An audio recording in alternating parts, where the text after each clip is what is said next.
더불어민주당 박용진 전 의원의 찐이합니다. 안녕하세요. 안녕하십니까. 자, 의원님, 에이펙 정상회담, 네. 한미, 한일, 한중 세계 한미, 한중, 한일, 예, 점수 매겨주세요. 저희 점수 좋아합니다. 점수. 98점. 셋 다. 에이펙, 한미, 제가 개별적으로 통틀어서. 통틀어서요? 총점 98점. 예. 왜요? 그러니까 어떤 장면, 뭐 때문에 98이요? 2점도 그냥 예의상 뺀 거예요. 그래서 이제 100점 만점 줘도 되겠다는 생각이 들 정도로 예. 어떻게 보면 그 실용 외교라고 표현을 했었는데 국익 외교 또 국민 안심 외교로 예. 이렇게 이번에 뭐 실력도 보여줬다 이런 생각이 들어서 참 다행이다.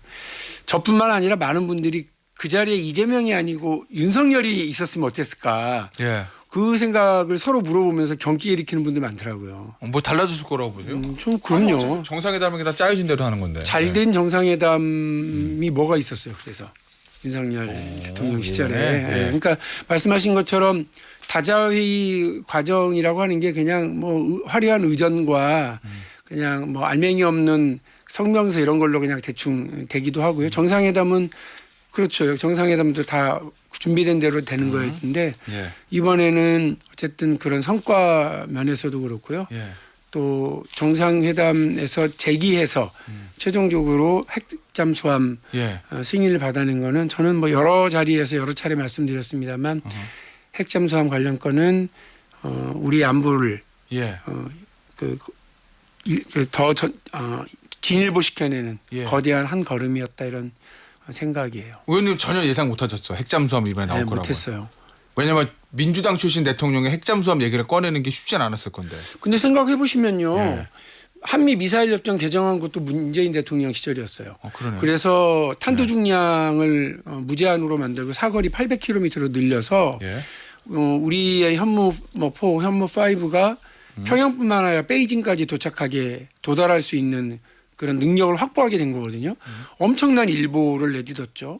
그리고 이번에는 보수 진보 할 것 없이 모든 정부가 추진해 왔었던 핵잠수함의 어떤 거대한 한 걸음을 내딛었기 때문에 경제도 진보, 이제는 안보도 진보다. 이런 뭐 확실한 어떤 국민들에게 인상을 남겨줬다고 봅니다. 민주당 정권이 안보에서도 보수 진영보다 낫다라는 걸 보여준 계기가 네, 됐다. 그렇습니다. 예. 알겠습니다. 자, 말 나온 김에 경제도 진보, 안보도 진보 말씀해 주셨는데 경제 얘기 좀 해볼게요. 야, 코스피가 엄청나게 올라요 지금. 네. 예. 대통령이 사실 첫 번째 이제 공약이라고 그래야 되나요? 코스피 5천 시대 이 얘기를 후보 때부터 하고 계속 얘기를 하셨는데 이거 달성 가능하다고 보시는 거죠? 뭐 지금 추세면 달성 가능할 거다라고 보고 예. 여전히 그 뭐 외국계 투자 은행이라든지 이런 데서는 한국은 여전히 저평가되어 있다고 바라보는 것 같고 저평가? 예, 그래서 얼마든지 더 오를 수 있다고 보는 것 같아요. 그래서 예. 저는 뭐 코스피 5천 가능하다고 보고 우리 국민들의 인식도 예. 부동산 자산보다도 이제 금융자산, 주식을 통한 투자가 훨씬 더 안정적 자산, 미래 자산이라고 인식하는 것 같고 예. 그러면 큰 변화가 지금 있기 때문에 가능할 거라고 봅니다. 그 코스피 부동산의 문제를 코스피로 덮는다. 라는 게 이제 여권의 하나의 뭐 전략이라고 그래야 되나요? 전략이죠. 진짜? 부동산의 예. 문제를 덮는 게 아니고요. 예. 부동산의 이제 좀 약간 그 이상스러울 정도로 많이 집중되어 있는 대한민국의 국민 자산 포트폴리오를 이렇게 예. 변화시키는 거잖아요. 예. 그래서 부동산으로 한 70% 이상이 몰려 있거든요. 예. 이거는 OECD 국가 중에서 거의 찾아볼 수 없는 어허. 기현상이에요. 예. 근데 이거를 어쨌든 이제 경제 쪽에 더 기여할 수 있는 예. 이제 주식으로 금융자산으로 이렇게 분산시켜내려고 하는 전략은 정부 차원의 전략인 거죠. 아니 경제적으로는 뭐 당연히 그런데 이제 내년에 지방선거도 있고 그다음에 총선, 대선, 선거가 계속 있잖아요. 아무래도 제일 중요한 뉴스는 내 호주머니에 돈 얼마나 있는가 경제니까. 지금 민주당과 이재명 대통령이 하는 부동산 정책이 성공해서 집값이 안정이 되면 제일 좋은데 만약에 그게 안 돼서 또 부동산이 문재인 정부 때 폭등했다. 그렇다 하더라도 코스피가 막 들고 5천, 6천 계속 올라가는 이 성과로 부동산 정책의 실패를 덮을 수도 있다. 이 생각을 한다는 게 언론들의 좀 분석이거든요. 그거 어떻게 보세요? 사실 그거는 뭐 약간 엇나간 생각인데요. 집값이 오르는 거하고 그 이제 주식 가격이 오르는 거하고 사실은 그걸로 그게 상쇄되지가 않아요. 그러니까 이제 박탈감이 상당히 그러니까 사실은 지금도요. 우리 2030 젊은 세대들한테는 주식이든 부동산이든 투자할 돈이 없고 예. 거기로 갈 만한 어떤 사다리들이 제대로 제공되고 있지 못한 거예요. 예. 영끌 비투 이게 지금 다시 시작된다고 그래서 예. 이 2030 세대들이 갖고 있는 세대적인 박탈감 이런 것들이 상쇄되지는 않거든요. 네. 주식이 오르면 주식 투자를 할 수 있는 여유를 가지고 있는 사람들만 사실은 기분 좋고 더 든든해지는 것이니까 이 자산의 불평등이라고 하는 사회적 과제 이 불평등 과제를 해소하기 위한 노력은 정치적으로 계속 해야 되는 일이라고 봐요. 알겠습니다. 자, 죄송합니다. 여당 얘기를 좀 해볼게요. 지금 분위기 좋잖아요. 여당. 네. 대통령실도 그렇고. 근데 이제 어제 이제 대통령 그 재판 중지법 요거를 오전에 시행한다고 했다가 대통령실에서 선을 그었어요. 강훈식 실장이 직접 나와가지고 대통령을 정쟁에 끌어달리지 말라 이렇게 얘기하면서 그러면 이제 정리가 된 거거든요. 어제 하루 동안 있었던 이 해프닝 어떻게 보셨어요, 의원님? 사실은 일요일부터 벌어진 해프닝이죠. 예. 그러니까 사실 국감 과정에서 대통령 재판 진행될 수도 있지 않냐? 이건 원칙적으로 그렇다라고 그냥 원론적으로 한 얘기에 민주당에서 반응을 해서 멈춰져 있었던 재판중지법을 그냥 추진하겠다라고 밝힌 게 이제 확인이 됐는데 더군다나 금요일에 이제 대장동 다른 사람들 재판 결과 나오고 이러니까 예. 근데 저도 왜 갑자기 이렇게 되나 왜냐하면 대통령실하고 저하고 인식이 똑같습니다. 예. 그러니까 이미 사법부가 헌법을 근거로 해서 재판을 중지해야 된다라고 판단을 내렸는데 왜 그 판단에 불필요한 어떤 정쟁적 요소를 다시 불을 지피나 예. 이런 생각이 들었거든요. 그래서 저건 무슨 일이지? 예. 이렇게 저는 그냥 지켜만 보고 있었는데 대통령실이 어쨌든 정무적 판단 잘한 것 같고 예. 제가 아까 98점 줬던 에이펙 정상회담 어떤 성과를 예. 관세 협상 성과를 하루짜리로 만들어 버릴 뻔한 잘못된 정치적 판단 아니었나 예. 이런 생각입니다. 아니 그런데 이제 이런 일이 있을 때 예를 들면 대통령실 물밑에서 그거 하지 마세요. 대통령이 원하지 않습니다라고 해서 뭐 원내 지도부가 다시 아예 추진하지 않기로 했습니다. 이것도 아니고 대통령 실장이 직접 나서서 이래서 실익도 없는 걸 왜 합니까? 대통령을 정쟁에 끌어들이지 마세요.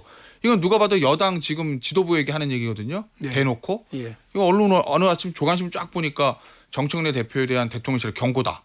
뭐 이렇게 분석을 해놨던데 맞아요? 잘 해보려고 하는 지금의 민주당 지도부의 의지는 충분히 알겠습니다. 예. 그러니까 더 적극적으로 더 큰 소리로 어떤 어떻게 보면 이제 배드캅 역할을 하겠다라고 하는 예. 뭐 그런 의지도 있는 것 같고요. 그러나 어쨌든 정치는 결과가 모든 걸 말해주는 거지. 예. 처음에 의지와 그 과정으로 얘기될 수 있는 게 아니거든요.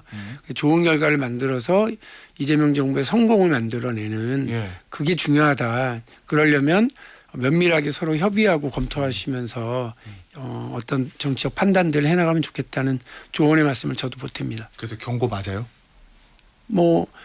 이미 오전에 간담회를 통해서 추진하지 않겠다고 예. 당 지도부가 밝혔는데 별도의 어떤 그 설명 과정을 거친 거 아니겠습니까? 예. 그러면 어떻게 보면 대통령실에서는 거기에 담으려고 하는 메시지가 분명히 있겠죠. 정치적인 메시지가요? 네, 있겠죠. 아니 근데 의원님 전 진짜 궁금한 게요. 원래 대통령 집권 초기에는 특히 여당이 이제 대통령의 성공을 뒷받침하는 거잖아요. 원래 초기에. 예, 근데 예. 이번에도 에이펙이 잘 됐잖아요. 예. 막 대통령실은 막 홍보를 하고 뭐 그래야 되잖아요. 예. 근데 재판 중지법 얘기 딱 꺼내고 그다음에 지난번에 대통령 미국 갔을 때도 되게 중요한 미국 순방길이잖아요. 그렇죠. 근데 그때도 또 무슨 100일 상임위에서 기자간담회 때도 그랬죠. 예. 예. 100일 기자간담회 때도 그렇고 미국 가셨을 때도 그렇고 대통령한테 굉장히 중요한 이슈가 있을 때 당에서 하여튼 정치적인 논쟁거리들을 던지거든요. 이거 왜 그런 거예요? 잘하려다가 그렇게 된 거라고 생각을 하고요. 잘하려다가요? 그러나 과유불급. 예. 예. 그러니까 너무 지나치면 아니한만 못한 일들이 자꾸 벌어지는 것도 좋은 건 아니니까요. 예. 아까 말씀드린 것처럼 면밀하게 사전 협의하고 검토해서 진행하기를 기대합니다. 알겠습니다.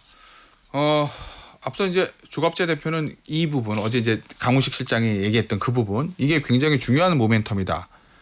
이제 정청래 대표의 입지가 좀 줄어들 거다. 뭐 이런 해석도 있던데 동의하시나요?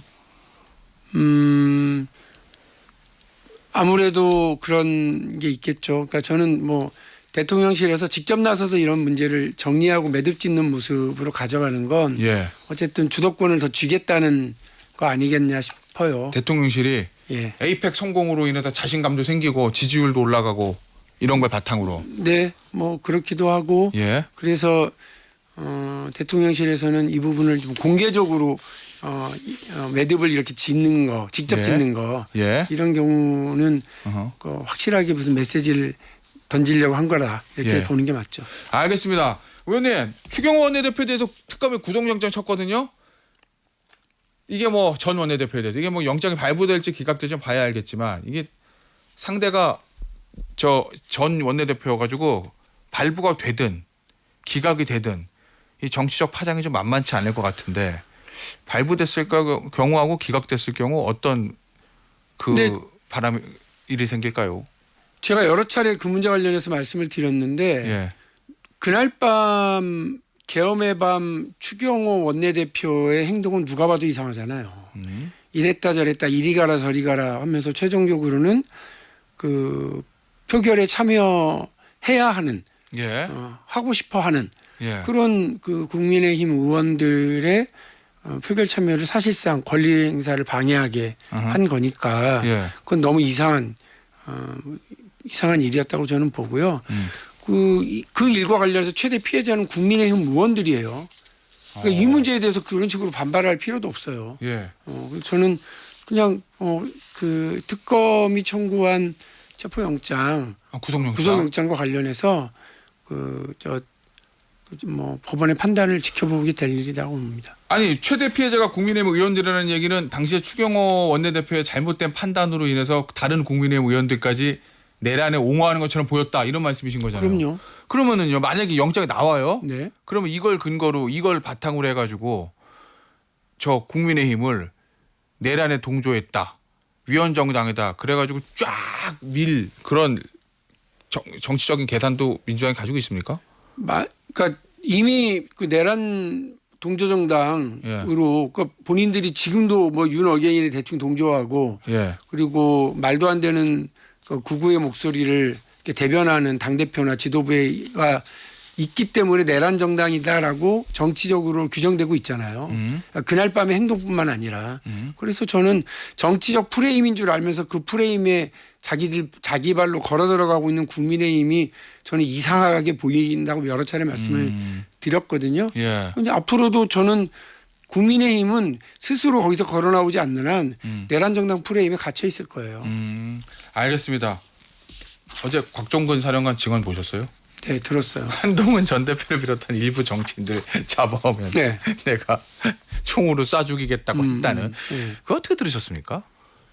뭐 충분히 있을 수 있는 얘기를 한 것 같은데요, 그 양반. 그러니까 진짜로? 증언이 예. 거짓말이라고 생각하지 않는 게 술 예. 안 먹었을 때도 이상한 소리 많이 하시는데 예. 술 먹고 저런 얘기 얼마든지 했었을 것 같구나 이런 느낌이에요. 예. 알겠습니다. 저 곽종근 사령관 말이 맞을 거다. 네. 예. 알겠습니다. 이제 국감 시즌이 끝나고 예산 정국이 시작이 되는데 국민의힘은 민생회복 소비 쿠폰을 공격 고리로 좀 보고 있는 것 같아요.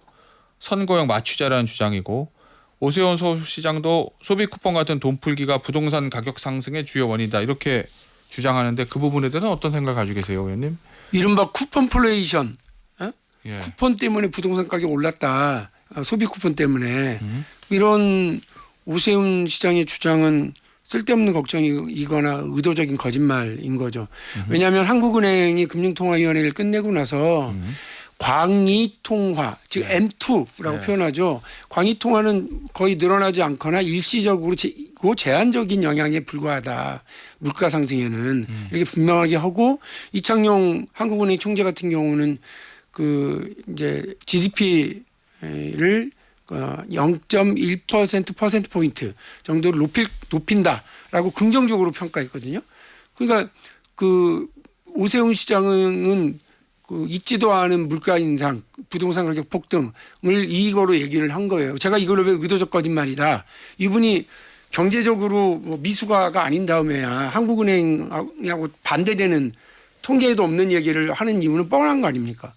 자기가 강남 3구 토호제 폐지하는 바람에 그 이렇게 집값 상승에 불을 질러 놓고 그 불 끄려고 고생하고 있는 이재명 정부한테 그 저 책임을 뒤집어 씌우려고 그러는 거 아니겠어요? 그러니까 저는 집값 방화범은 오세훈 시장이다.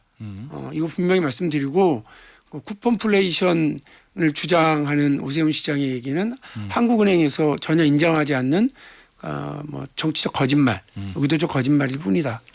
말씀드립니다. 알겠습니다. 뭐 이 부분에 대한 오세훈 시장 측의 반론이 있으시면 저희가 언제든지 그 말씀하실 수 있는 시간을 드리겠다는 점, 그 말씀을 드리면서 마지막으로 요거요. 국감은 거의 끝났거든요.